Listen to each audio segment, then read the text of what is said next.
Good afternoon and welcome to Council Catch Up. I'm Derek Westby and I'm here with Mayor Tim Swadley. How are you doing? Great, thank you. All right, so we got a really long agenda for this council meeting that happened on December 13th. You had all your beginning stuff, but you have this presentation about snow plowing. Can you tell us just a little bit about that? Sure, Director Aber put together a PowerPoint presentation to kind of walk us through the process they use for plowing the roads. So I'd encourage you to look for a snap video that's going to be produced on our social media account that'll really kind of walk you through quickly kind of the rationale and the method to our madness when it comes to plowing roads here in the winter. Sounds good. And then we had the consent agenda, and then we had the 3 ordinances on parking we talked about on the last council catch-up. Did all of those just pass? Yeah, they passed. They were all related to narrow streets and parking, and a lot of that is for emergency management operations and access for the snowplow trucks as well. Okay. And then in new business, we had Resolution 213 of 2022, preliminary plat for Magnolia Springs. So as part of the process for the approval of a subdivision or development, we go through a platting procedure, which basically lays out the land for the homes or duplexes, in this case, the stormwater pond, and any other features such as the park and where the utilities are going to be run. And the preliminary plat lays that out, and then typically we have some conditions that need to be resolved before the plat is actually approved. Once the final plat is approved, then we go into basically the site improvement, and that was something the Plan Commission would look at as the site plan as part of the final plat approval process. And then after that's approved, then the developer would be able to enter into an agreement with the city and begin to build hopefully in the spring. And Magnolia Springs, where is that? That is south of Stoughton. It's if you take 4th Street where it intersects with Ocker Road and Taylor Lane, right near the utility substation. There's a 40-acre piece of property there that was owned by the Tigan family. Sounds good. And then a conditional use for indoor commercial entertainment, and that's at 384 East Main. So that would be almost directly across from the Opera House, and that would be the Bear Arms. It's kind of a virtual center where you can go in and play, have virtual video games. There's card games and actual virtual shooting range in there as well. So it's a great place to go in there and just kind of have a little bit of fun. And they had to get a conditional use permit in order to be able to operate there and sell beer. All right. And then a certified survey map to split some property on Williams Drive. So you might recall years ago, the Martin Luther Day Care had purchased a piece of land out by a business park north on Williams Drive. And then shortly after that, they began to lease the property at Yahara School. And recently they sold their business to the Gingerbread Preschool and Child Care. And now that the referendum is passed, the lease for the Gingerbread House at Yahara will expire. As part of the acquisition, they also purchased this lot. So they're going to split the lot in half and then build a new daycare and childcare facility out by the business park. And then a conditional use permit for indoor commercial entertainment and in-vehicle sales at 1424 Highway 51, and that's the old Pizza Hut site. So what is that and what's going in there? So the old Pizza Hut site, developer purchased that building. They're going to plan on demoing the building in the springtime and then putting up a 3-unit structure. And the first unit has been announced that would be a noodles, and the noodles would be a pre-order for the pickup lane only. There will be no menu board to order from, so you'd have to download the app, order ahead of time, and then you would just come to the window, pick up your food. It would be prepaid for, and then you could drive around the building and exit, or you could go inside and order dine-in. If you get there and you haven't ordered, they would have you pull over to the side, get back in line, or come back into the store to order. The middle unit is anticipated to be a T-Mobile, and then the end unit that is furthest to the west would be a Cousin Subs, and that would be your traditional drive-through ordering system where you'd have the menu board in the pickup window. Sounds good. Now on to the last page, amending the depositories of funds for the city of Stoughton. First of all, what is a depository of funds? The depository of funds are basically a list of all the banks that we operate out of, whether it's for city services or utility services or investments. And what we found is that we really had an outdated list of people that were basically authorized to do the transactions. So we're just trying to clean that up and get our new finance directors on that list, as well as the utilities is planning on doing some investment with a new banking facility. So we wanted to get them included on there as well. All right. And a cost reimbursement agreement for Stonecrest Development.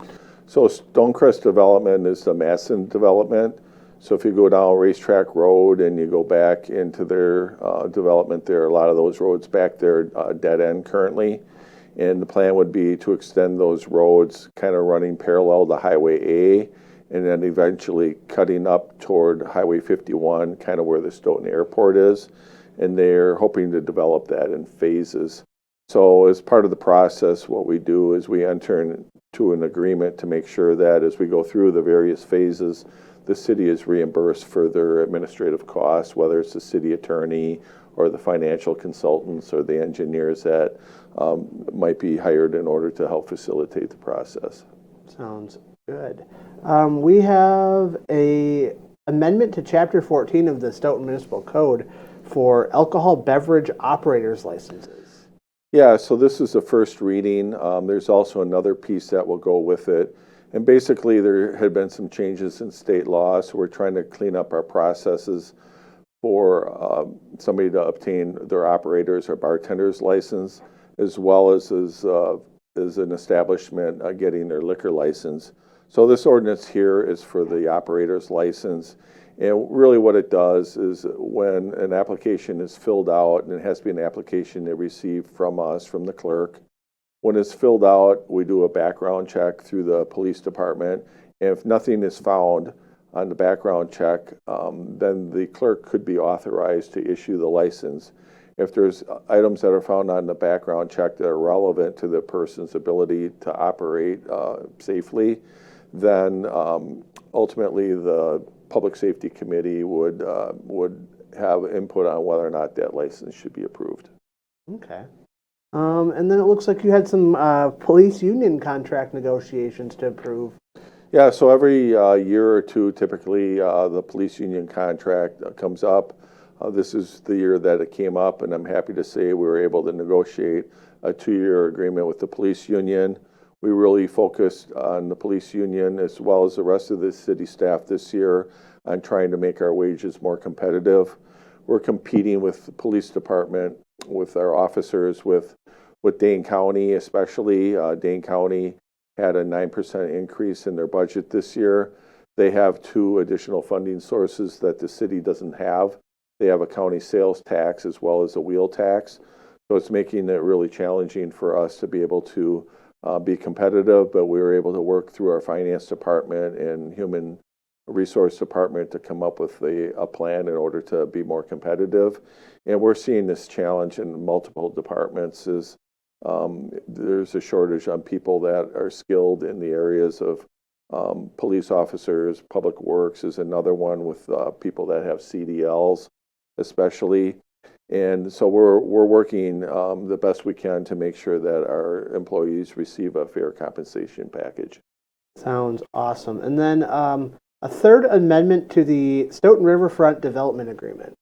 So the development agreement is with Kurt Brink, and we've run into a few delays, not too surprisingly. And most of these current delays are because of the rising interest rates and the cost of constructing the building. So what we've decided to do is 2 things. One is to extend the offer to purchase in the developer's agreement in order to identify a funding gap that has occurred because of the rising interest rates and some of the cost of materials. Some of the lumber has gone down, but some of the other items have not, especially concrete. So what we wanted to do is keep this process moving forward. So we're going to work with our financial consultant, Ellers, in order to identify what the funding gap is and then look at opportunities to help fill that gap to keep this project moving forward.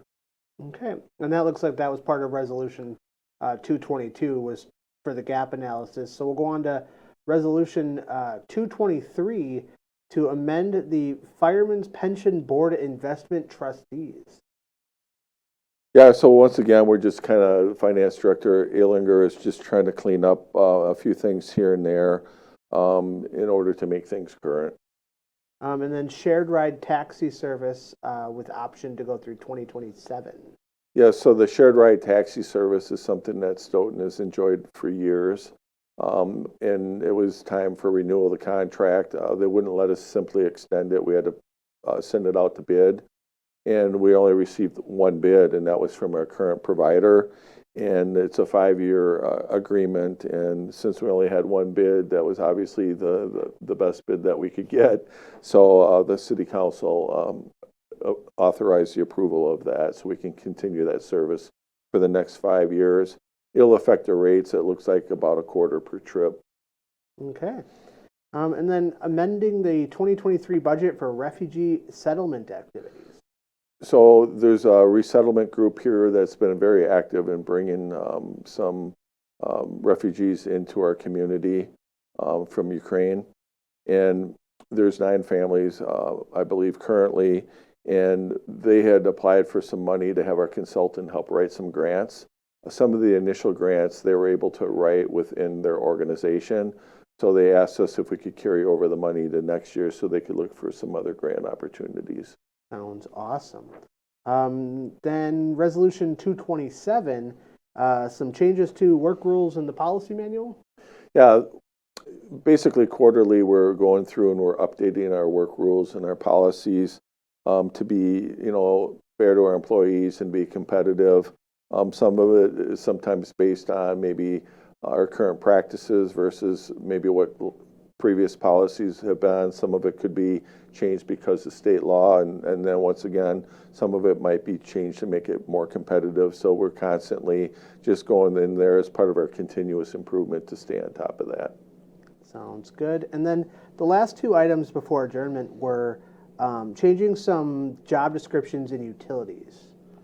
Yeah, so basically as part of the realignment process in Stoughton Utilities, there was a couple job descriptions that had not been completed, and that was basically we had hired a new utilities finance manager, and we wanted to make sure that that position and then the other direct position to her, those were updated based on the tasks that they were performing, and we just felt it would be best to wait and update those once the new finance director was settled into that position. So then at that point, they went through and they updated those job descriptions to reflect what they currently do. All right, and that's all we have for the meeting of December 13th, 2022. So we'll see you in a couple weeks after the next council meeting. All right, thank you and happy holidays. Thank you, you as well.